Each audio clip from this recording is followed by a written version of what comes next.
Hello friends, welcome to my channel. నా పేరు రవిశంకర్. ఈరోజు చూడబోయే ఒక టాపిక్ ఏంటంటే హెచ్విఏసీలో ఉన్న డివిజన్స్ గురించి మాట్లాడదాం. ఓకే, ఇన్ మై ప్రీవియస్ వీడియోలో ఏంటంటే హెచ్విఏసీ, బేసిక్స్ ఆఫ్ హెచ్విఏసీ అంటే ఒక ఓవర్వ్యూ గురించి చెప్పుకుంటాను.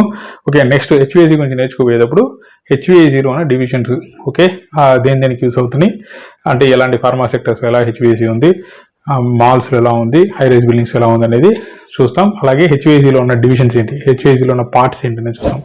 ఓకే, అంతకుముందు నా ఛానల్ సబ్స్క్రైబ్ చేయకపోతే కంపల్సరీ సబ్స్క్రైబ్ చేయండి, లైక్ చేసి షేర్ చేయండి, కామెంట్ బాక్స్లో కామెంట్ చేయండి. వీడియో చేద్దాం. ఓకే, హెచ్విఏసీలో ఉన్న డివిజన్స్ నార్మల్గా చూసారంటే హెచ్విఏసీ అనే కాన్సెప్ట్ మీకు ఆల్రెడీ నేను నా ప్రీవియస్ వీడియో చెప్పాను. HVAC heating, ventilation and air conditioning. So ఈ కాన్సెప్ట్ యూజ్ చేసుకొని ఎన్విరాన్మెంట్లో ఉన్న 3 పారామీటర్స్ని మనం కంట్రోల్ చేసుకుంటాం. ఒకటి RH, temperature and air quality. సరేనా, ఎయిర్ క్వాలిటీలు మెయింటైన్ చేసుకుంటాం. ఈ 3ని బట్టి, ఈ 3 పారామీటర్స్ని బట్టి మనం ఆ ఎన్వైరన్మెంటల్ కండిషన్ని మనకి తగ్గట్టు, మన మ్యానుఫ్యాక్చరింగ్ ప్రాసెస్ తగ్గట్టు, మన హ్యూమన్ కంఫర్ట్ తగ్గట్టు మార్చుకొని మనం యూటిలైజ్ చేసుకుంటాం. అదే అనమాట ఈ కాన్సెప్ట్. ఓకే, రెండోది వెంటిలేషన్. వెంటిలేషన్ అనే కాన్సెప్ట్ ఏంటంటే మన దగ్గర ఉన్న సపోజ్ ఇప్పుడు ఒక ఫ్యాక్టరీ లోపల కెమికల్ మ్యానుఫ్యాక్చరింగ్ ప్రాసెస్ చేస్తున్నాం. అక్కడ ఉన్న ఫ్యూమ్స్ అంతా బయటికి ఎక్స్పోజ్ చేయాలి. సో లోపల ఎక్స్పోజ్ అవ్వకూడదు. ఇలాంటప్పుడు వెంటిలేషన్ అనే కాన్సెప్ట్స్ వస్తాయి. అలాగే హ్యూమన్ కంఫర్ట్స్కి వెంటిలేషన్ అనే కాన్సెప్ట్స్ వస్తాయి. సో మనకి కిటికీలు ఎలా ఉండే అంటే ఎయిర్ అవుట్ ఫ్లోస్ ఉండాలి. సో ఇలాంటి విషయానికి ఒకటి. అలాగే హీటింగ్ కాన్సెప్ట్ అంటే మనం కోల్డ్ ఎన్వైరన్మెంట్లో ఉన్నప్పుడు మనకి హీట్ కావాలి. సో హీటింగ్ కోసమని హీటింగ్ కాయిల్స్ యూజ్ చేసి ఆ ఎన్వైరన్మెంట్ని హీట్ చేస్తారు. ఇలాంటి ఒక కాన్సెప్ట్ కోసం ఈ హెచ్విఏసీ ఉంది. సో దీంట్లో యాక్చువల్గా అయితే మనం తెలుసుకోవాల్సింది ఏంటంటే హెచ్విఏసీలో మనకి వింగ్స్ ఎలా ఉంటాయంటే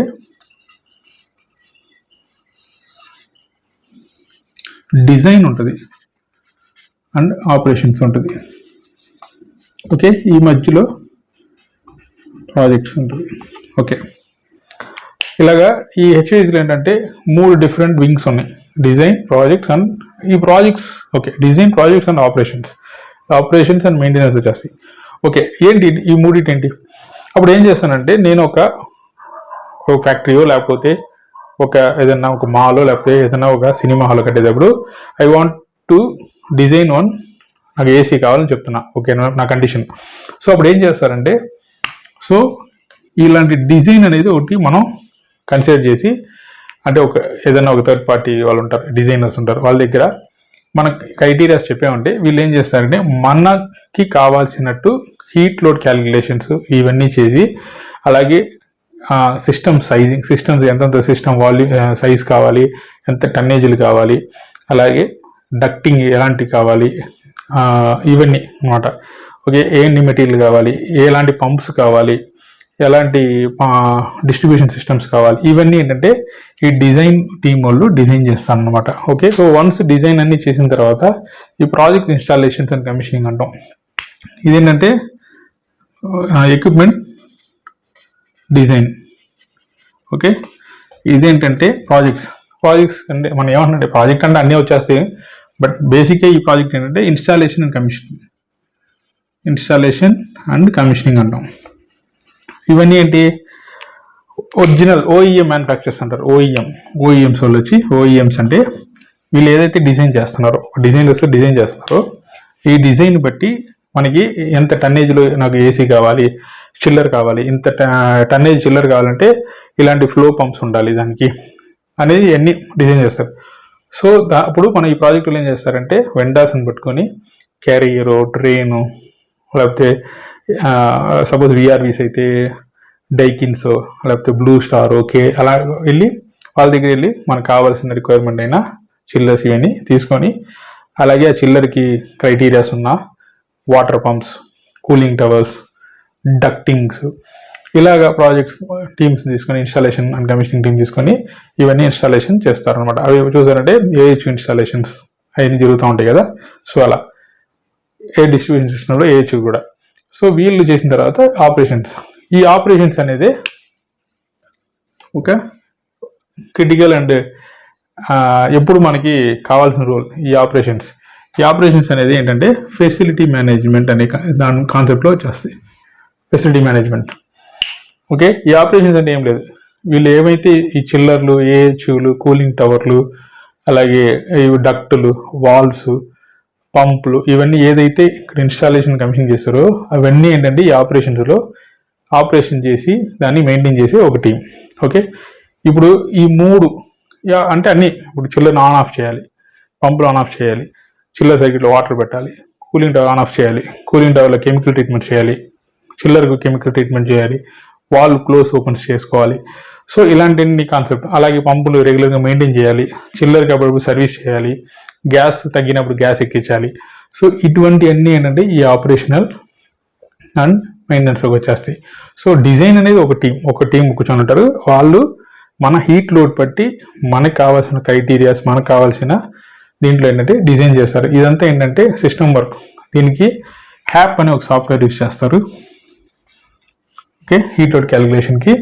రెండోది మెక్వే అని ఒక సాఫ్ట్వేర్ యూజ్ చేస్తారు డక్టింగ్కి. మెక్వే ఇంకా ఉన్నాయి, ఇంకా అప్డేటెడ్ సాఫ్ట్వేర్స్ అని నాకు తెలిసిన 2 సాఫ్ట్వేర్లు ఎప్పటి నుంచో ఇదే చెప్పని తిరుగుతున్నాను. ఓకే, హ్యాప్, మెక్వే. బట్ కానీ ఇదంటే యూనివర్సల్గా యూజ్ చేసే ఒక ఇది మెక్వేని యూజ్ చేస్తారు. అలాగే ఆటోక్యాడ్ యూజ్ చేస్తారు, అలాగే సాలిడ్ వర్క్స్ యూజ్ చేస్తారు. సో ఇట్లాంటివన్నీ అంటే సిస్టమ్ వర్క్లు పెట్టుకొని ఇవన్నీ హీట్ లోడ్లు అయ్యి క్యాలిక్యులేట్ చేసి దీన్ని డిజైన్ చేసి ఈ డిజైన్ పారామీటర్స్ని ఇస్తే ఈ ప్రాజెక్ట్ వాళ్ళు ఈ ప్రాజెక్ట్లో ఎలాంటి సిస్టమ్స్ కొనాలి అనేది వెండర్ ఓఎంస్ కొనేసి ఇన్స్టాలేషన్ చేసి కమిషన్ చేసి వీళ్ళకి అప్పచెప్తారు ఆపరేషనల్ టీమ్కి. ఈ ఆపరేషన్ టీమ్స్ ఏం చేస్తారంటే చిల్లర్ని రన్ చేయటం, చిల్లర్ని మెయింటైన్ చేయటం, పంప్స్ ఆన్ ఆఫ్ చేసుకోవడం, వాటర్ ట్రీట్మెంట్లు, ఇవన్నీ ఏంటంటే రెగ్యులర్ ఆపరేషన్స్ని వీళ్ళు చూసుకుంటారు అనమాట. Regular day maintenance. Okay, day operations and maintenance. 3 separate teams బేసిక్గా. చిన్న ప్రాజెక్టులు అయితే design and projects okay team ఉంటుంది. ఇది 2 ఒకే టీం ఉంటాయి. ఆపరేషన్స్ వరకు సెపరేట్ ఒక టీమ్. ఆపరేషన్స్ అనేప్పటి సెపరేట్గా ఎప్పుడు ఫెసిలిటీ మేనేజ్మెంట్ టీమ్స్ అని ఉంటాయి. ఈ హెచ్విఏసీలు, ఎలక్ట్రికల్స్, ప్లంబింగ్స్, ఫైర్ హైడ్రెంట్ సిస్టమ్స్, మళ్ళీ సెక్యూరిటీ, సీసీటీవీస్, ఇవన్నీ చూసుకునే ఒక టీం ఉంటుంది అనమాట. ఆపరేషన్స్ ఇవన్నీ ఫెసిలిటీ మేనేజ్మెంట్. ఇప్పుడు ఫస్ట్ ఆఫ్ ఆల్ హెచ్విఏసీలో కెరియర్ మనం చూస్ చేసుకోబోతున్నాం అంటే కంపల్సరీ ఫస్ట్ మనకి దేంట్లో వెళ్ళాలి మనం అనేది క్లియర్ పిక్చర్లో ఉండాలి.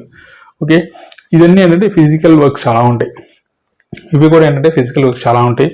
ఎందుకంటే మనం ఇన్స్టాలేషన్ అవన్నీ చేసేటప్పుడు చాలా పనులు ఉంటాయి, ప్రాజెక్ట్ వర్క్స్ కాబట్టి.